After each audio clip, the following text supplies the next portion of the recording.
Hi guys, my name is Christine and I'm a dating, relationship and personal development coach. And today I'm talking about, believe it or not, when she doesn't call or text, it means this. So, you're dating a woman, you're speaking to a woman, and she may have ghosted you, or she's showing less interest than what she was before. She hasn't been calling you, she hasn't been texting you. What does it mean? So essentially what's going on here is that she's either not interested in you anymore, or she isn't that into you. Okay.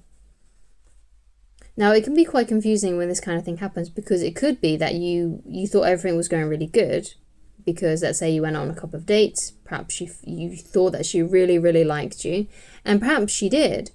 But one of the common things that I see when this kind of thing happens is actually there's someone else in her life, or someone else who has come back into her life, who she prefers, who she has a bigger emotional investment in. So what does that mean? So all that usually means is that she spent more time with that person, or she spent more time being in love with that person, or having a crush on that person. Because it might not be someone that she's actually been with. It could be just a guy that she's had a crush on for a long time. And because she's had a crush on him for a long time, her emotional investment in him is way higher. And even though she went out on a couple of dates with you and she really liked you, she still had a higher emotional investment in that guy, and because she'd spent lots of time thinking about this guy, and maybe only about this amount of time thinking about you, because you only went out on a couple of dates and you only saw her a couple of times. Okay, so that's usually one of the big things that happens if a guy goes out on a date with a woman and she's showing high interest, and then all of a sudden he never hears from her again. That's usually what's happened. Someone who she prefers, like an ex, or a guy that she the guy that she prefers and has more of a bigger emotional investment in, has come back into the picture in some shape or form, and therefore she stops talking to you.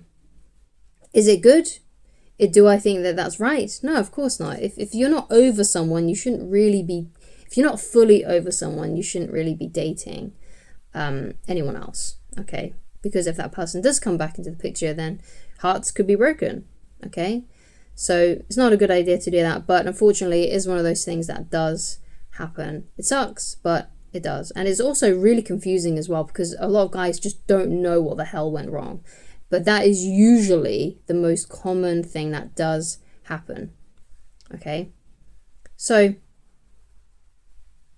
it could also be as well, though, that she just wasn't that into you. So perhaps you went on a few dates with her, and perhaps she's just like, I'm not sure if I like him that much. Or it could be that she's just lost all interest in you for some reason. Perhaps it could be something that you did, or it could be something else. It doesn't matter. It could be that she thought she liked you and then she went on a few dates with you and realized that she didn't. It could be that she went on a few dates with you and maybe you did a couple of things that put her off. Perhaps you text too much. Perhaps you were over pursued. There's a lot of different variations of what could have happened here. Okay, so you got to take into context your personal situation, because not what I talk about in my videos and stuff, it's not a one size fits all situation. You have to listen to what I'm saying and kind of figure out if this is relatable to the woman that is in question in your personal experience. Okay, I'm just giving you some hypotheticals here of what could be happening. But essentially, though, if a woman isn't calling you or texting you anymore, something's happened with her attraction. Okay, it's either focused on someone else, or she's lost it for you, and she doesn't want to be with you anymore. She doesn't want to talk to you anymore. She doesn't want to see you anymore. So when this kind of thing happens, then there are things that you can do to turn it around. Okay, so if she's backed off, okay, then the best thing for you to do is to back off as well. Because if she does have some feelings for you and she does like you, once she realizes that she hasn't heard from you in a while, she will develop FOMO and she will fear losing you, and she will reach out. Okay, especially if you've already messaged her. So if you've already texted her and you've said something like, hey, how are you?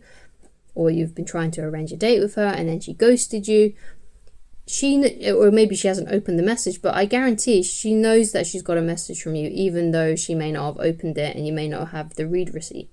Okay, she does know that she got a message from you, and she may have read it, Okay? So you don't need to send another message. Okay? If she likes you and does still have some feelings towards you, she will get back to you, and you have to trust that. Okay? But of course, if she has no interest in you, then you'll just never hear from her again. And both of those scenarios are good, because if she comes back, that's great. You can continue dating her if you want to, obviously. Her not messaging you or calling you may have put you off, so you don't have to return the message. You don't have to keep on seeing her if you don't want to, but perhaps you do. Okay, so it's good that she comes back. Okay, but it's also good if she doesn't come back, because now you've got your answer, right? You now know that she's not that into you. You now know that she doesn't want to be with you. Okay, because you haven't heard from her. But you shouldn't be waiting by the phone for either of these situations to happen. You should still continue to date other women and speak to other women. You shouldn't be waiting by the phone, basically, to see if she's going to, come back. Which is difficult if you really, really like her. It's easier said than done. Okay, it really is. Sometimes it feels nicer to just stay with our fantasies and to just live in hope that it's going to work out rather than move on. Because sometimes it can feel quite tiring to move on, especially if things were working out quite well with this woman. And then you thought, oh yeah, that's great. This is amazing. I don't have to date anymore, because maybe dating exhausts you, right? Because it is a bit of a process, okay? It's not always easy, okay? So I understand that. I understand that if you were like, oh, but now I just can't be bothered. I'll just live in hope. I'll just live in my daydreams. I'll just live in my fantasies. And that may help for a little while, but eventually there'll come a time when you just have to move on. You just have to get on with your life, okay? But I understand that the mental fatigue and the emotional fatigue it can have when you really, really like a woman and you thought she really liked you as well, and you thought things were going really good, and then it just disintegrates before your eyes. And there's nothing you can do either. Sometimes there's absolutely nothing you can do about that, because if she's lost interest, then there's no point. No matter how much you cling on to her, she's still falling away from you no matter what you do. So it's a tough situation to find, and it is quite tiring, because if you put all that emotional investment in, and then all of a sudden she backs away and she doesn't like you anymore for whatever reason it may be, it's tough. It's hard to move on from that, so give yourself that time. Give yourself that time. Do activities that refresh you, that make you feel empowered, that make you feel confident in yourself, that make you feel good about yourself, okay?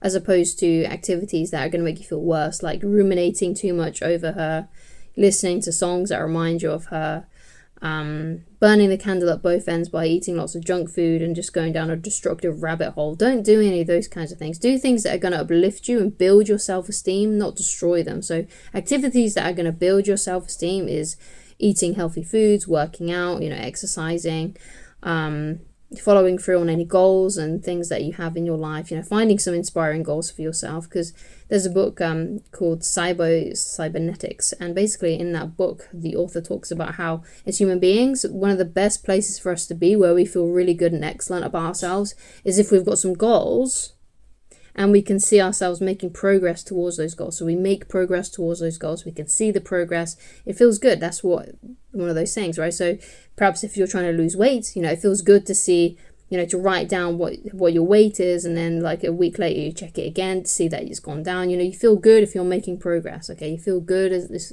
like you're making headway, right? So that's one of the best things that you can do for yourself.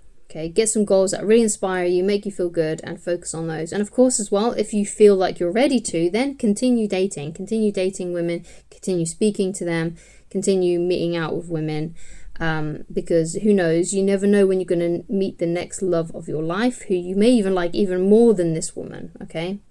So that's essentially how you can start turning things around, okay? You can't message this woman anymore. You can't talk to her anymore. If she's not texting you, if she's not calling you, then you shouldn't be doing the same for her, okay? You should be matching her level of energy and her level of investment. Okay, you want to turn things around and you want her to chase you and pursue you. Now, of course, like I said, that may not happen if she's lost all interest in you. So you want to move on with your life and continue to do activities that make you feel good, that make you feel empowered, and to continue dating other women if you feel like you are ready to, okay? So thank you so much for watching. If you'd like to get in touch with me personally and you'd like coaching with me, then please go to www.christineloveridge.com. But you don't have to if you don't want to, but you can coach yourself by going to www.christineloveridge.com and reading my book for free. All you have to do is go to the menu on the website and then go to the book, and it'll take you straight there. You don't have to log in, you don't have to sign up. The only other thing that else is on that page is a link to Amazon where you can get the physical copy or the Amazon Kindle version, but it's not necessary because everything in the physical copy and in the Kindle version is exactly what's on the website. So you can go and coach yourself, or you can continue to watch my videos so you can further deepen your knowledge on these subjects. So thank you so much for watching, and I shall talk to you again very soon. Goodbye.